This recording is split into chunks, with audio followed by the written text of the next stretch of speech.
Hello primary and middlers. Let's begin today's lesson with a word of prayer. So hold your hands together, close your eyes and let's pray. Lord our Heavenly Father, we thank you Lord for all these days Master that you've been watching over us and loving us Lord. As we come into your presence Father to learn from your word Lord, speak to us Lord. Open our hearts, ears and minds Father that we will listen, hear and understand what you have to speak to your children Lord. We surrender ourselves into your hands and ask and pray in the mighty name of Jesus. Amen.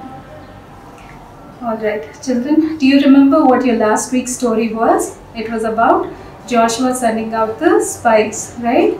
And Rahab the prostitute trying to help them so that they are not caught by the soldiers of Jericho. So now these spies are back at the camp of Israel and they are waiting. Where are the Israelites? The Israelites are on the other side of the Jordan.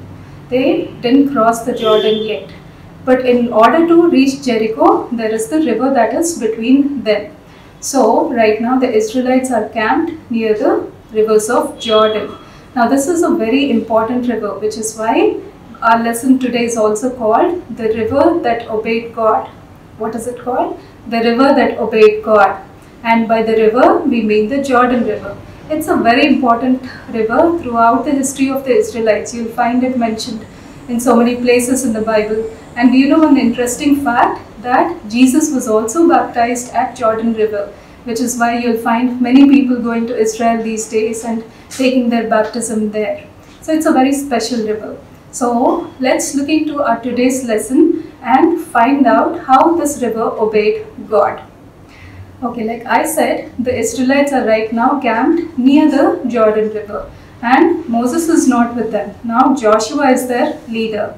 So under the leadership of Joshua, all the Israelites are ready for battle. They have already defeated a couple of kings on the right side of the Jordan, or let's say the east of Jordan. They still have to take over the promised land, which is on the west side of the other side of Jordan. So if you look at the map of Israel, the left side or the east side of Jordan has already been taken by the Israelites, and now they're waiting for God's instructions under the leadership of Joshua.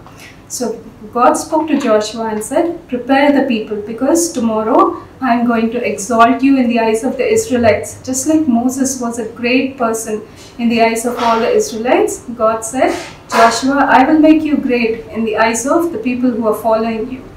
So God gave Joshua clear instructions as to what he should do. So Joshua chose 12 special people from each tribe of Israel. There were 12 tribes of Israel, right? So he chose 12 people from each, one person from each of the tribe, total 12.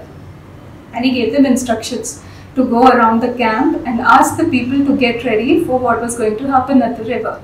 So he said, consecrate yourselves. What does it mean? Keep yourselves holy. Don't touch any unclean animal. Don't eat anything unclean. And consecrate yourselves. Keep yourselves pure because God is going to do wonders in the midst of you. So throughout the camp, these people went and gave instructions to the Israelites because it was a huge camp, right? Men, women, children, old people. There were lots and lots of people camped in the Israelite tents. So the people went around and they gave instructions that Joshua got through God. So on the day, on a bright morning, the priests had to carry the Ark of the Covenant. Now what is the Ark of the Covenant? Children, don't confuse it with the Noah's Ark. That Ark was a huge boat. The Ark of the Covenant that we are going to talk about today is a part of the tabernacle. Remember, Moses got instructions when he was on Sinai, right? And it was not just the 10 commandments. Now these instructions included clear-cut steps as to how the Israelites should set up the tabernacle. What is the tabernacle? Tabernacle is nothing but a tent of meeting where God came down to meet the children of Israel. It had to be set up right in the middle of the Israelite camp, with all the tribes set around it in a particular order, which also God instructed Moses about.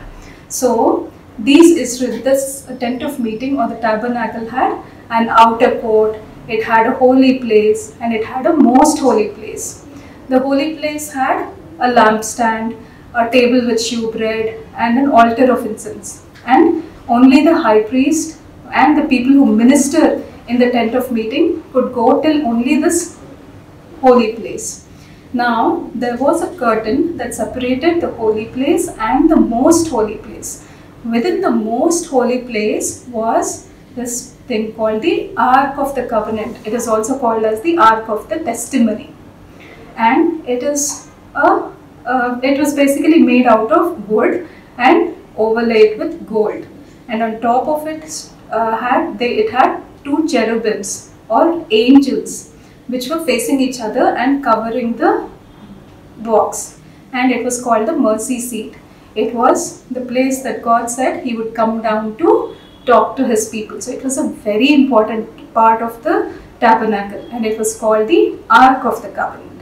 Now, even the high priest, out of all the priests that could minister at the tabernacle, only the high priest could go into the most holy place, and not everyday children. It was only once in a year, when he had sacrificed for his sins and he had offered the burnt offerings and all.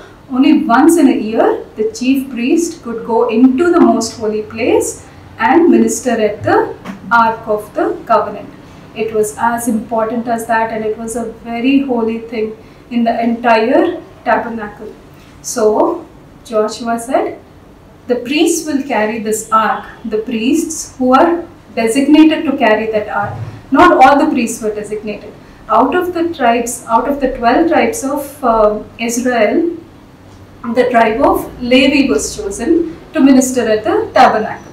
Now, out of the clans of the Levites, there were three important clans: Gershom, Kohath, and Merari.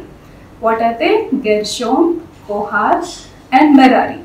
And God gave instructions to Moses and said, only these Kohathites or those belonging to Kohath clan can carry the ark. It was their job to do it. Nobody else should touch it. Anyone else who touches it is guilty of sinning against God, and they should be put to death. It was as disciplined as that, and there were clear instructions that God has given us to who can touch the ark and who can minister and how they should minister. So the Kohathites, they covered this Ark of Covenant, and these priests, the Kohathites, the Gershonites, the Merarites, all these three clans belong to the Levite tribe. So now these priests took up the Ark of the Covenant because it had these rods that held the box, right? So this ark, what do you think the ark contained?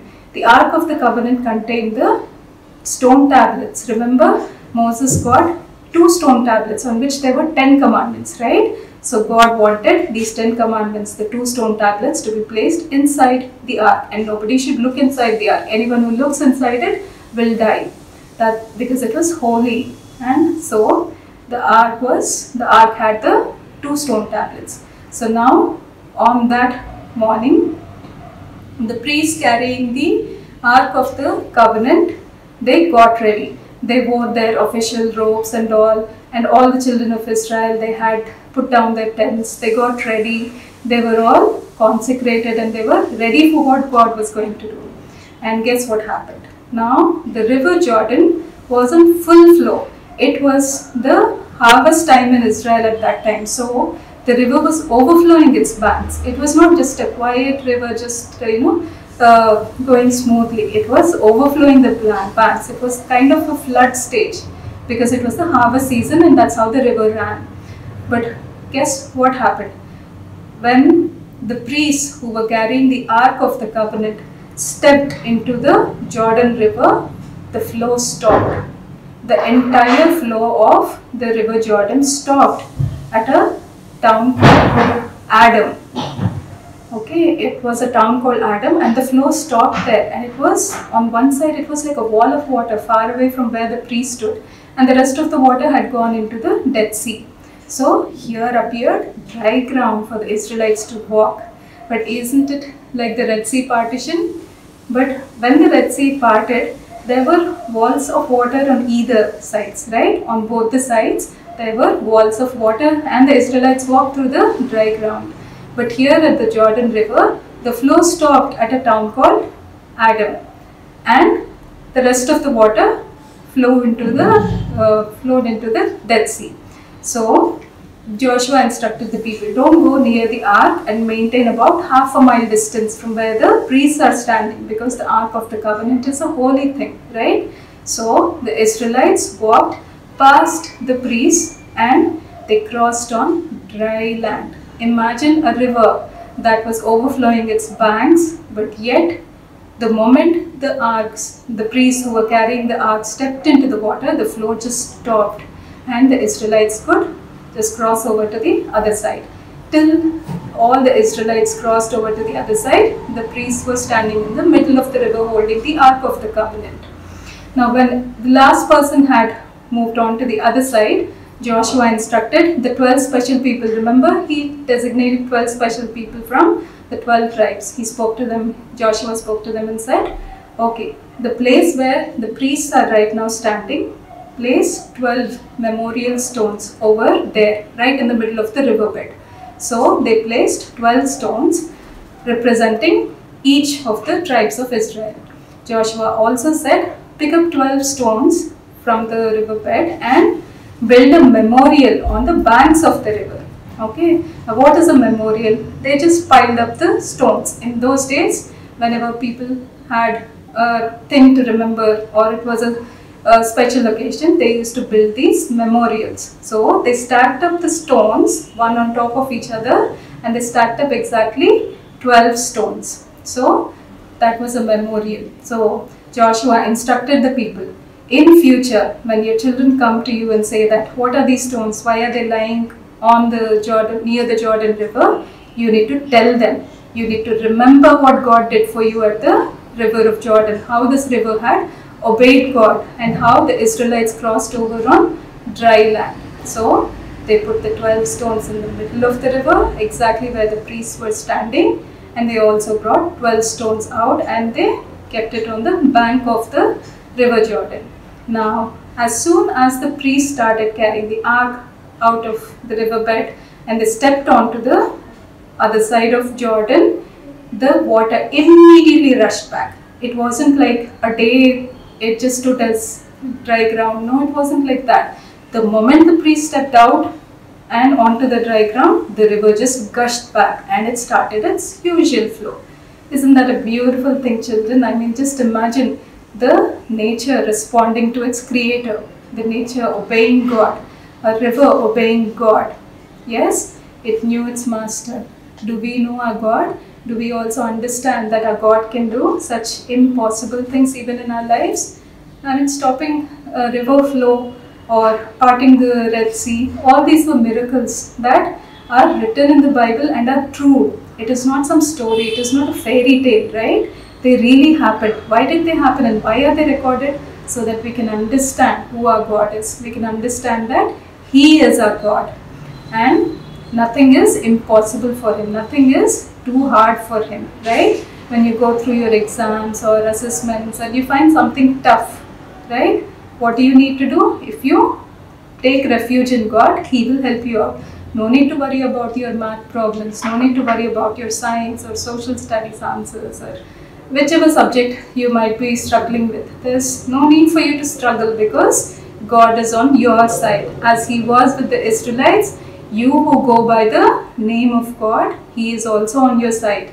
So if you turn to Him and if you consecrate yourself and turn to Him, He will also work wonders for you, just like He did for the Israelites. Which is why our memory verse for today says, nothing is too hard for you. What does it say? Nothing is too hard for you. And it's taken from Jeremiah chapter 32 verse 17. An easy verse, right? So learn it, children. Now, let's get into the activity time. Alright, children. For today's activity, we have something so colorful that I have prepared. And it is relevant to our story today. Now, do you see this? It is representing the river that obeyed God. What is the river that obeyed God? The Jordan River, right? So this is the Jordan River and these are the 12 memorial stones that Joshua had placed inside the river. And guess what? The Bible says that these stones are there even today. Even today, if you go down to Israel, the Bible says that they're still there. So let's do this activity. It's a simple one. And doesn't it look bright? You can just hang it in your room or give it as a gift. Right? All that I have used is just a simple paper plate, and I've taken some pastel colors and colored half of it blue to represent water. Look at how easily the pastels stick onto the styrofoam plate. And then just some sand, right? So you can make it into half and half, color it this way, right? Sand and water here, and you can take these pebbles. Now I've got these blue pebbles, you might be having white or whatever color. If you have an aquarium at home, you might be using these pebbles, right? So you can just use some Fevicol and stick them onto the riverbed. But how many should you stick? You ought to stick 12 stones, each representing the tribes of Israel, right? And at the end of it, once you're done with coloring and sticking, just take a puncture, make a hole into this at the top. Do you see that? Make a hole and just pass a satin ribbon through it.